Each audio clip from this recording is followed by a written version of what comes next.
एक समय की बात है, एक गांव में भोला नाम का एक बड़ा ही सीधा सरल आदमी रहता था। वो अपने नाम की भांति ही बहुत ही भोला भाला था। भोला केवट जाति का था और उसकी परिस्थिति भी काफी सामान्य थी। भोला राम जी का बहुत बड़ा भक्त था, अथवा उसका एक तकिया कलाम भी था। जब भी कोई उससे कुछ पूछता, वो सीधे बोलता, रघुनाथ जी जाने। वो राम जी के अलावा किसी को जानता ही नहीं था। गांव में रघुनाथ जी का मंदिर था, वो हमेशा वहीं आया जाया करता था। एक दिन भोला मंदिर से घर की ओर जा रहा होता है, तभी उसे गांव का एक व्यक्ति रोकता है। अरे भोला भैया, क्या हाल है? सब रघुनाथ जी की कृपा है भैया। अरे मैंने सुना है आपकी बेटी राधिका विवाह योग्य हो गई है, आप उसका विवाह क्यों नहीं करा देते? मैं तो कोशिश कर रहा हूँ, बाकी रघुनाथ जी जाने। वो तो ठीक है भोला भाई, लेकिन पिता का भी एक फर्ज होता है। भैया कोशिश में तो लगा हुआ हूँ, बल्कि एक लड़का भी देख आया हूँ और वहाँ बात भी तय हो गई है। लेकिन वही है कि आजकल हाथ में पैसा ही नहीं है और बिना पैसे के विवाह करना असंभव है भाई। भोला भाई, यहाँ एक सेठ हैं गिरधारी लाल, उनसे आप विवाह के लिए रुपया उधार ले लो। विवाह के बाद कमाकर रुपया चुका देना, कम से कम बिटिया का विवाह तो होगा।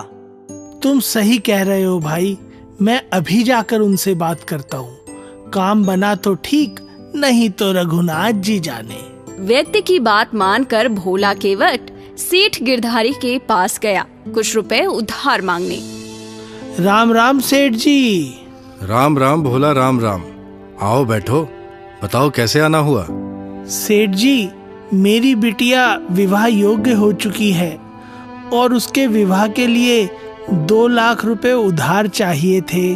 2 लाख रुपए मिल जाएंगे भोला, मिल जाएंगे। लेकिन एक बात ध्यान रखना, उन 2 लाख पर मैं हर साल जब तक तुम पैसे नहीं चुकाओगे 20% ब्याज लूंगा।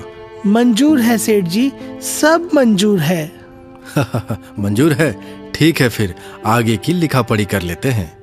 सेठ जी ने ब्याज की सामान्य दर तय की, लिखा पढ़ी हुई। उसके बाद भोला रुपए ले आया। उन रुपयों से भोला ने अपनी बेटी का विवाह धूमधाम से कराया। बेटी का विवाह हुआ, बेटी ससुराल को विदा हुई। उसके बाद भोला ने घर छोड़ दिया और ज्यादातर समय गांव के रघुनाथ जी के मंदिर में बिताने लगा। उधर दूसरी तरफ वो काम के कर्जे का पाई पाई बटोरने लगा।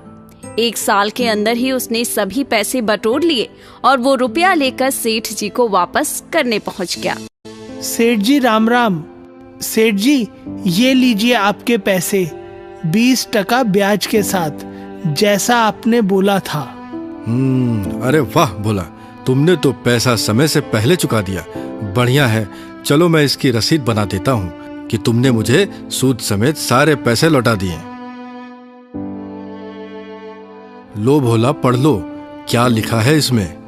सेठ जी, रघुनाथ जी जाने, मैं कुछ नहीं जानता कि क्या लिखा है। मैं ठहरा अनपढ़ गवार, आपने लिख दिया, इतना ही काफी है मेरे लिए।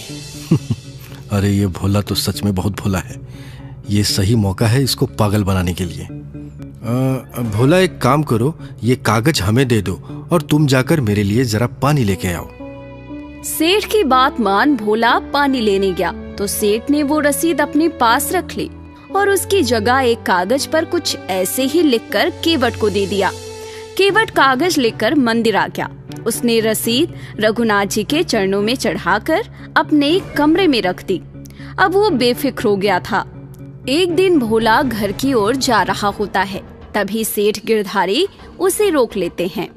अरे भोला, ओ भोला, रुको रुको रुको। हाँ सेठ जी, बताइए। अरे भोला, मैंने तुम्हें कुछ दिन पहले 2 लाख रुपए दिए थे, तुमने वो अभी तक लौटाए क्यों नहीं? अरे कैसी बात कर रहे हैं सेठ जी, मैंने वो पैसे तो आपको कुछ दिन पहले ही लौटा दिए थे और उसके बदले आपने मुझे एक रसीद भी दी थी, भूल गए क्या आप? अरे कैसी रसीद? मैंने कोई रसीद नहीं दी तुम्हें। देखो भाई देखो, ये भोला मुझसे पैसे लेकर लौटा नहीं रहा और मांगने पर इधर उधर की बातें कर रहा है। सेठ जी, आपको क्या हो गया है? आप झूठ क्यों बोल रहे हो? मैंने आपको पैसे लौटा दिए थे। हैं? मैं झूठ बोल रहा हूँ या तुम? मैं सच बोल रहा हूँ सेठ जी, आप झूठ बोल रहे हो, रघुनाथ जी की कसम। अच्छा, एक तो चोरी और ऊपर से सीना चोरी। तो फिर ठीक है, फिर तो अदालत में मिलना तुम। अब वहां देखेंगे कौन सच बोल रहा है और कौन झूठ। इसके बाद सेठ गिरधारी ने भोले के भोलेपन का फायदा उठाने के लिए उस पर मुकदमा कर दिया। अदालत ने दोनों पक्षों को बुलाया और कटघरे में खड़ा किया।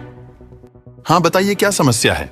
जज साहब, इस भोले ने मेरे से 2 लाख रुपए लिए थे और अब वापस नहीं दे रहा। मांगने पर कहता है कि मैंने रुपया चुका दिया है। भोला, तुमने सेठ से उधार 2 लाख रुपया लिया था? हाँ जज साहब, मैंने पैसे लिए थे, लेकिन मैंने सारे पैसे सूद समेत सेठ जी को लौटा दिए हैं। आपके पास इसका कोई सबूत है? हाँ जज साहब, मेरे पास सबूत है। इन्होंने मुझे कागज में सब कुछ लिख कर दिया था। ये लीजिए। ये कोई सबूत नहीं है, इसमें तो कुछ लिखा ही नहीं है। जज साहब, मैं झूठ नहीं बोल रहा हूँ, मैं सच बोल रहा हूँ जज साहब। मैंने इनको सारे पैसे लौटा दिए थे। इसके बदले में इन्होंने मुझे इसी कागज पर सब कुछ लिख के दिया था। ठीक है भाई, रो मत। तुमने जब सेठ जी को रुपया दिया था तो क्या तुम्हारे और सेठ जी के बीच में कोई तीसरा था? सत्य कहता हूँ जज साहब, मैंने जब सेठ जी को रुपये दिए थे तो मेरे और सेठ जी के बीच में रघुनाथ जी के अलावा कोई तीसरा नहीं था जज साहब, कोई तीसरा नहीं था। ठीक है, तुम जाओ और अगली तारीख पर आना। लगता है रघुनाथ कोई गांव का व्यक्ति है जो इन दोनों के लेन देन में शामिल था। जज साहब ने सोचा कि रघुनाथ कोई केवट के गांव का रहने वाला आदमी होगा। उन्होंने अपने खर्चे से रघुनाथ के नाम पर समन जारी कर दिया। चपरासी पूरे गांव में समन लिए घूमा, लेकिन उस गांव में रघुनाथ नाम का कोई आदमी ही नहीं था। चपरासी परेशान हो गया। इसी दौरान उसे एक व्यक्ति मिला। अरे भैया जरा रुको, इस गांव में रघुनाथ नाम का कोई व्यक्ति रहता है क्या? इस गांव में रघुनाथ नाम का तो कोई नहीं है। हाँ, लेकिन वहाँ गांव के भीतर रघुनाथ जी का एक मंदिर है। आप वहाँ देख लेना एक बार। अच्छा, तो चलो वहीं जाकर पता करता हूँ। चपरासी समन लेकर जैसे तैसे रघुनाथ जी के मंदिर में पहुँचा। चपरासी ने देखा कि मंदिर में भी कोई नहीं है। हे भगवान, यहाँ भी कोई नहीं है। एक काम करता हूँ, ये समन राम जी के चरणों में रख देता हूँ, बाकी अब भगवान जाने। चपरासी समन रघुनाथ जी के चरणों में रखकर चल देता है। अगली तारीख आई तो सब न्यायालय पहुँचे। कल हमने एक समन रघुनाथ जी को भिजवाया था। रघुनाथ जी आए हो तो उपस्थित हो जाए। जज बिना जाने रघुनाथ जी के नाम की आवाज लगवाने लगी। रघुनाथ जी हाजिर हो। तभी एक बूढ़ा आदमी धीरे धीरे चलता हुआ गवाह के कटघरे में आके खड़ा हो गया। उस बूढ़े आदमी को देख भोला हाथ जोड़े खड़ा हो गया, क्योंकि वो समझ गया था कि वो बूढ़ा व्यक्ति और कोई नहीं, स्वयं राम जी हैं। आप ही रघुनाथ जी हैं? जी हाँ जज साहब, वैसे तो मेरे अनेकों नाम हैं, उनमें से एक रघुनाथ भी है। तो बताइए, जब भोला ने सेठ जी को पैसे दिए तब आप वहाँ थे? जी हाँ जज साहब, मैं वहीं था। इसका कोई प्रमाण? हाँ प्रमाण है, मैं बताता हूँ आपको। गिरधारी सेठ की अलमारी में 4 नंबर बही खाते की एक रसीद पड़ी है। आप वो रसीद मंगवा लें, उसमें सब साफ साफ लिखा है। ये सुन साहूकार सन्न रह गया। जज ने चपरासी को साहूकार के घर भेजा। चपरासी साहूकार के घर गया और वो रसीद ले आया। जज साहब ने जब वो रसीद पढ़ी तो उसमें सब साफ साफ लिखा हुआ था।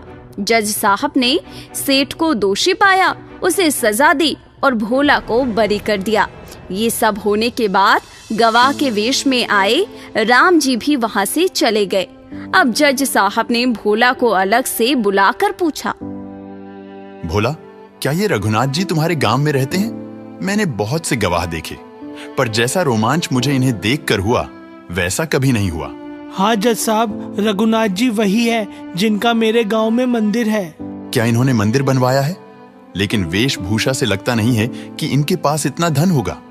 साहब, मंदिर उन्होंने नहीं बनवाया, बल्कि साहब ये वो हैं जो मंदिर में विराजते हैं। क्या? मैं समझा नहीं।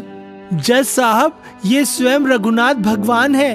और मैंने इन्हीं की बात की थी, और आज ये मुझे बचाने के लिए एक बुजुर्ग व्यक्ति का भेष बदलकर अदालत में आए और मेरे लिए गवाही दी। आज मुझसे बड़ी भूल हो गई। मेरे आगे भगवान खड़े रहे और मैं बैठा रहा। जज साहब को ये सोचकर बहुत पीड़ा हुई। उन्होंने अपना पद त्यागा और वृंदावन में आकर बस गए। एक समय की बात है, किसी गांव में भोला नाम का एक लड़का रहता था। अपने नाम के अनुरूप वो बहुत भोला भाला था, लेकिन साथ ही उसमें आलस भी कूट कूट कर भरा था। अरे ये भोला क्या पूरे दिन लेटा रहता है, खड़ा हो और कुछ काम काज कर ले। अरे बेटा, तुम भी किसको कह रहे हो? सारा दिन तो ये बिस्तर तोड़ता है, ये क्या काम करेगा? तुम सही कह रही हो माँ। जब यहाँ आराम करते हुए भी इसको खाने पीने को मिल जाता है, तो इसको कमाने की क्या जरूरत है?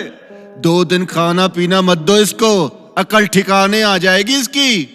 खड़ा हो जा भोला, बाहर जाकर देख, सब लोग अपने अपने काम में लगे हुए हैं। तू भी तो पैसे कमाने की सोच।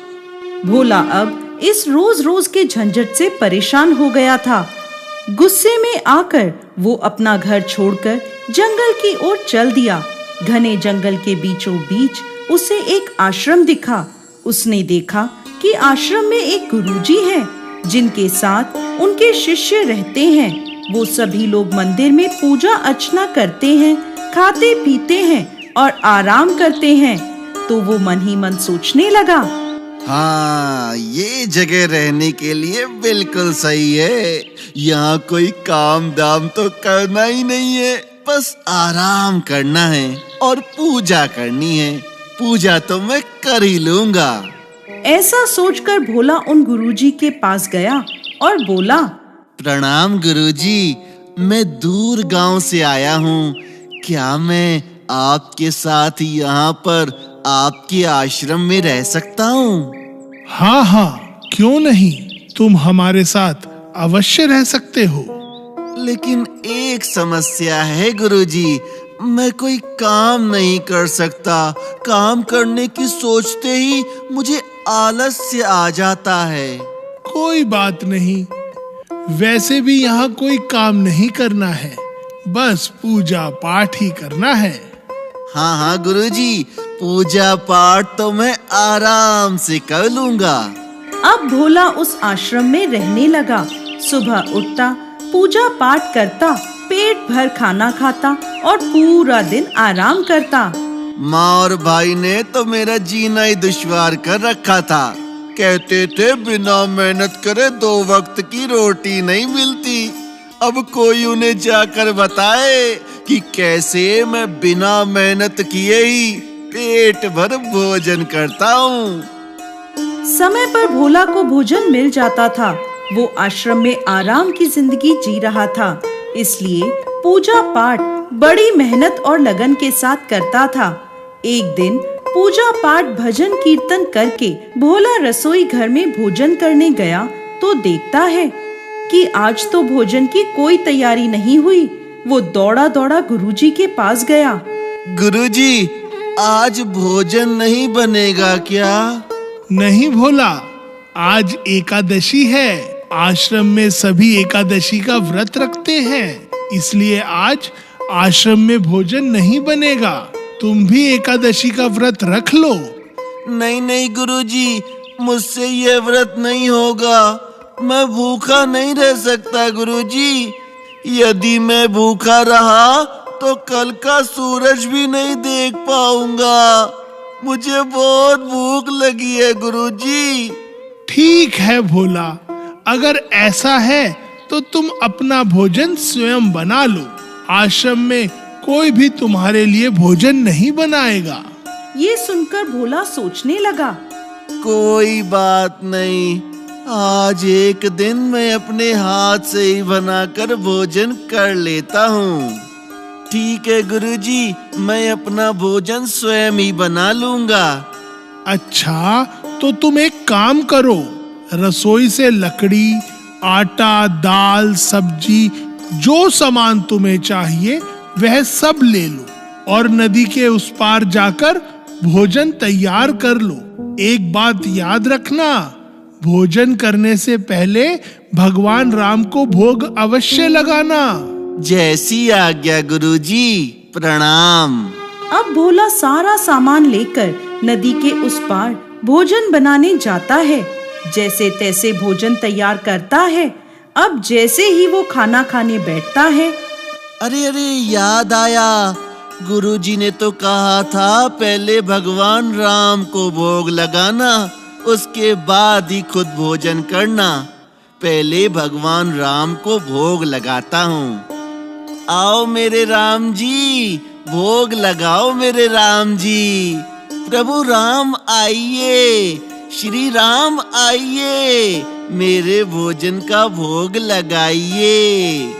भोला परेशान हो गया कि वो बार बार बुला रहा है, लेकिन भगवान राम भोग लगाने आ नहीं रहे हैं। भोला ने सोचा कि गुरुजी ने कहा है तो भोग लगाना जरूरी है। वो इतना भोला था कि ये भी नहीं जानता था कि भगवान स्वयं भोजन ग्रहण करने नहीं आते, लेकिन वो अपनी बात पर डटा रहा। मैं समझ गया प्रभु राम जी कि आप भोजन करने क्यों नहीं आ रहे हैं। आपको तो माल खाने की आदत है। मेरा ये रूखा सूखा भोजन करने भला आप क्यों आएंगे? लेकिन आपको बता दूं मैं, आज वहाँ पर भी कुछ नहीं मिलेगा। वहाँ तो सबका एकादशी का व्रत है। अगर भूख लगी है तो यहाँ आकर यह भोजन ही कर लीजिए, वरना तो भूखा ही रहना पड़ेगा। भगवान भी भावनाओं के भूखे हैं। भोले की भक्ति से प्रसन्न होकर भगवान श्री राम स्वयं माता सीता के साथ भोला के सामने प्रकट हुए। अरे गुरुजी ने तो कहा था भगवान राम को भोग लगाना। मैंने तो केवल 2 ही लोगों का खाना बनाया है। यह भगवान राम तो माता सीता को भी साथ ले आए। अब क्या करूं? चलो आज इन दोनों को ही भोजन करा देता हूँ, मैं भूखा ही रह लूंगा। ऐसा सोचकर भोला ने भगवान राम को माता सीता के साथ बिठाकर भोजन करवा दिया। प्रभु, आपके इस भक्त ने तो बहुत स्वादिष्ट भोजन बनाया है। इसीलिए तो मैंने आपको यहाँ आने के लिए आग्रह किया था। प्रभु, आप लोगों को मेरे हाथ का भोजन पसंद आया, मुझे बहुत खुशी हुई। लेकिन प्रभु, मैंने भोजन पर तो सिर्फ आपको ही बुलाया था, लेकिन आप तो माता सीता को भी संग में ले आए। मैंने 2 ही लोगों का भोजन बनाया था, अब वह मैंने आप दोनों को करा दिया। मुझे तो आज भूखा ही रहना पड़ेगा। अब अगली एकादशी पर ध्यान रखिएगा और मुझे पहले से ही बता दीजिएगा कि आप कितने जने आएंगे। और हाँ, थोड़ा समय पर आ जाना, क्योंकि मुझे भूख बहुत लगती है ना। भोला की भोली भाली बातें सुनकर भगवान राम मुस्कुराए और वहाँ से अंतर्ध्यान हो गए। अब भोला को लगा कि शायद ऐसे ही भगवान को भोग लगाते हैं, इसलिए उसने किसी को भी यह बात नहीं बताई। अगली एकादशी आई तो वह गुरुजी से बोला, गुरुजी, आज थोड़ा ज्यादा अनाज चाहिए। भोग लगाने 2 लोग आते हैं। पिछली बार मैं तो भूखा ही रह गया था। लगता है भूख से तेरे दिमाग पर असर हो रहा है। जा, जितना अनाज चाहिए ले जा। इस बार भोग लगाने भगवान राम, माता सीता अपने साथ लक्ष्मण जी को और हनुमान जी को लेकर आए। उन्हें देखते ही भोले का सर चकरा गया। वो सोचने लगा, अरे ये क्या, एक को बुलाता हूँ तो 2 आ जाते हैं, 2 को बुलाता हूँ तो पूरा खानदान साथ में लेकर आ जाते हैं। लगता है आज भी भूखा ही रहना पड़ेगा। अब अगली एकादशी आई तो भोला गुरुजी से बोला, गुरुजी, मुझे और ज्यादा अनाज चाहिए। ये आपके भगवान राम अकेले तो आते नहीं हैं, और पहले से भी नहीं बताते हैं कि कितने लोगों को साथ में लाएंगे। यह भोला हर बार मुझसे अनाज ज्यादा लेकर जाता है, कहीं बाजार में बेचता तो नहीं है, देखना पड़ेगा। ठीक है भोला, ठीक है, तुम्हें जितना अनाज चाहिए भंडार से ले जाओ। अनाज लेकर भोला नदी पार भोजन बनाने पहुंचता है। इस बार गुरुजी उसके पीछे पीछे वहां आ जाते हैं और छुपकर देखने लगते हैं। अब भोला सोचता है, ये राम जी अकेले तो आते नहीं हैं। इस बार पता नहीं कितने लोगों को साथ ले आए। आज पहले उन्हें बुला लेता हूँ और उसके बाद ही भोजन पकाऊंगा, जिससे इस बार मुझे भूखा न रहना पड़े। आओ मेरे राम जी, भोग लगाओ मेरे राम जी। प्रभु राम जी आइए, श्री राम जी आइए, मेरे भोजन का भोग लगाइए। देखते ही देखते सारा राम दरबार भोजन करने आ गया। अरे भोला, यह क्या? तुमने तो हमें भोजन करने बुलाया है, लेकिन भोजन तो अभी तैयार ही नहीं है। नहीं प्रभु, मैंने भोजन इसीलिए नहीं बनाया कि आपका भोजन बनाता हूँ तो आप माता सीता को साथ में ले आते हैं। 2 लोगों का भोजन बनाता हूँ तो पूरा खानदान साथ में ले आते हैं। आज मैंने सोचा कि पहले आपको बुला लेता हूँ, पता नहीं कितने लोगों को साथ में लेकर आएंगे, उसके बाद ही भोजन बना लूंगा। प्रभु जी, अब आप आ ही गए हैं तो मेरी भोजन बनाने में कुछ मदद ही कर दें। क्या करें, अब भक्तों की इच्छा है, पूरी तो करनी ही पड़ेगी। लक्ष्मण, तुम जाकर लकड़ियां काट लाओ। देवी सीता, आप सब्जियां काट लें और मैं चूल्हे की तैयारी करता हूँ। ऐसा कहकर वो सभी रसोई बनाने में लग गए और भोला एक तरफ बैठा देखता रहा। तभी गुरुजी उसके पास आए और बोले, क्या बात है भोला, तुम ऐसे चुपचाप क्यों बैठे हो? अनाज भी सारा ऐसे ही रखा है, भोजन बनाते क्यों नहीं? देखा गुरुजी, मैंने आपको कहा था ना कि ज्यादा अनाज दीजिए। अब ये प्रभु राम भोजन बनाकर तैयार कर रहे हैं। भोला, यहाँ तो तुम्हारे अलावा कोई और है ही नहीं। प्रभु राम, आप गुरुजी को क्यों नहीं दिख रहे हैं? भोला, तुम्हारे गुरुजी मुझे नहीं देख सकते।